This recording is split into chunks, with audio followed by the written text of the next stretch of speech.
ये मेरा नाम पूर्णा है। वैसे तो मेरा इरादा टीचिंग का है और क्योंकि मैंने पार्लर का काम भी सीखा हुआ है तो क्या पता उसमें भी थोड़ी सी इस फील्ड में भी चली जाऊँ।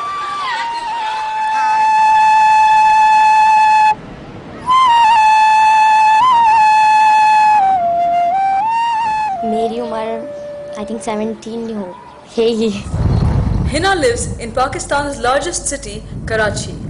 Like the rest of the country, here too many people don't like women to be outside the home or girls to get a higher education. यहाँ पे काफ़ी लोग ऐसे हैं जो अपनी बेटियों को पढ़ाना नहीं चाहते। काफ़ी लोग हैं और काफ़ी लोग ऐसे हैं कि पढ़ाना चाहते हैं लेकिन उनके पास इतनी गुंजाइश नहीं होती कि वो पढ़ा सके अपनी बेटियों को। But time and necessity are bringing changes. आपके घर वाले भी खुश होंगे और आप भी। सही है जी। Hina is the youngest of 5 sisters. Her mother Sahrina never attended school, but her sisters studied till the 8th and 10th grades. Family circumstances have led Hina to become the first college-going girl in her family. पढ़ने से इंसान में अच्छे बुरे की तमीज़ आ जाती है और दूसरों का एहसास पैदा हो जाता है। जिस तरह से वो अगर जैसे बच्ची कोई गरीब बच्ची पढ़ रही है तो वो ये देख रही है कि अब मैं किस तरह से पढ़ रही हूँ, किस तरह से मेरा खर्चा चल रहा है और अब मुझे पढ़ के भी जिस तरह से मैं पढ़ रही हूँ इसी तरह और जो बच्चियाँ पढ़ेंगी उनकी मदद करनी है या उनका साथ देना है।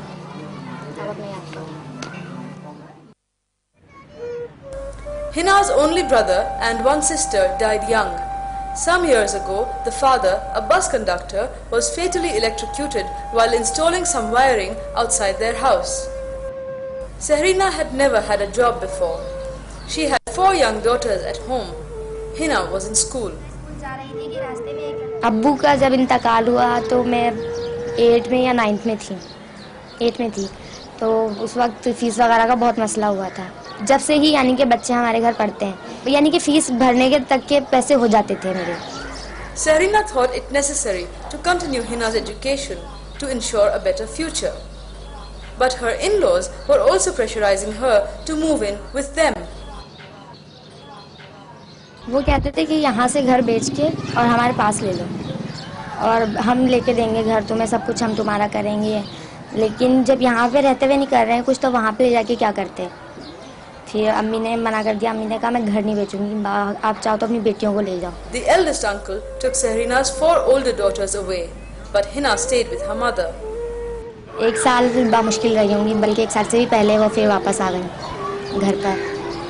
अम्मी की ज़्यादा तबीयत ख़राब हुई थी, मुझसे भी नहीं संभाल सकी थी। थोड़ा बहुत हुआ था तो मैं संभाल देती थी। Sahrina is still often unwell, but she is thankful that they own their house and manage to get by. All the girls make their own clothes, and to earn some money, they also make clothes for their neighbors. They also teach children the Quran, but without charge. Hina pays for her college fees by tutoring school children. She earns some extra cash by occasionally making up brides and applying henna for festive occasions. Feeling करेगी ना फिर ज्यादा अच्छा लगेगा। अभी तो कुछ पता ही नहीं लग रहा क्या बना हुआ। The sisters also earn money by preparing clips for purses and shoes. They get 4 rupees, about 14 cents, for 250 clips. The oldest sister, Sughra, works in a factory. This is a first for the family. But instead of providing moral support, their relatives began gossiping. Iqbal की बेटी निकल गई, देखो service कर रही है, उसकी बीवी घर में काम कर रही है, ये कर रही है। फिर मैंने उनको थोड़े दिन सुना चुप रही। मैंने जवाब दिया बेटी मेरी बेटी घर में बैठे, आप लोगों को मेरा पूरा कर दो, आप सारा लगाओ, घर में बिठाएंगे बेटी को। अम्मी को ख्वाहिश थी कि मेरी कोई बेटी पढ़े, आगे पढ़े। मुझे पहले सही बता रही मुझे इतना शौक़ नहीं था पढ़ने का, लेकिन जब अम्मी का मैंने जज्बात देखे तो फिर मुझे भी शौक़ चढ़ा पढ़ने का। वही मुझे पढ़ना है, कुछ नहीं करना तो इंटर तो लाजमी करना है।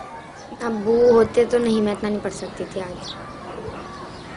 एक तो मैं आगे नहीं पढ़ सकती थी, ऊपर हमारे अब्बू पर्दे के बहुत सख्त वो थे, पाबंद। बहनों को भी कभी दरवाजे में नहीं निकलने देते थे, सिर्फ मैं ही बाहर आती जाती थी। नहीं तो अब तो मजबूरी है, अब जाहिर सी बात है आगे पढ़ेंगे तो आगे कुछ कर सकेंगे ना, अब पढ़ेंगे नहीं तो करेंगे क्या आगे। जाहिर सी बात है जब अब्बू होते तो अब्बू कर रहे थे खर्चा और कोई परेशानी नहीं थी, इस वजह से ना पढ़ने का इतना शौक, पढ़ने में यानी कि बहनों को भी इतना पढ़ने का दिलचस्पी नहीं थी। भाई अब्बू ने आगे पढ़ने ही नहीं देना तो दिलचस्पी लेके क्या करना है। In this conservative society, it is considered more important for girls to marry than to be educated or have a job. जब बहनों की शादी हो जाएगी तो अम्मी के पास भी ज़ाहिर सी बातें रुकने का मसला, और अम्मी बीमार बहुत रहती है हमारी। मुझे अपनी अम्मी से बहुत प्यार है, मैंने आपको पहले भी बताया, इस वजह से मुझे अभी तक कोई ऐसा शौक नहीं। Even if Hina does not marry, Sahrina hopes that at least her education will be useful. Service अगर अच्छी मिलेगी दोनों माँ बेटी गुजारा करेंगे। Hina and her sisters have little opportunity for fun, but sometimes they go to the beach with friends. मैं आगे कुछ ऐसा करना चाहती हूँ जिससे मुझे भी फ़ायदा हो और दूसरों को भी हो। मैं कुछ टीचरी वगैरह करके और कुछ पार्लर वगैरह का काम करके पैसे यानी कि कुछ जमा करके फिर अपना एक स्कूल खोलना चाहती हूँ मैं। अभी भी काफ़ी बच्चे ऐसे हैं जिनसे मैं फीस वगैरह नहीं देती। When they are given the chance, girls often do better academically than boys. यहाँ पे जो मेरे पास बच्चे पढ़ने आते हैं उनके सबसे ज़्यादा शौकीन लड़कियाँ ही हैं। लड़के हैं पर एक दो हैं। कॉलेज में भी लड़के जो हैं वो हैं तो शौकीन पढ़ने के, लेकिन इतने ज़्यादा नहीं हैं। But girls who venture out face many problems.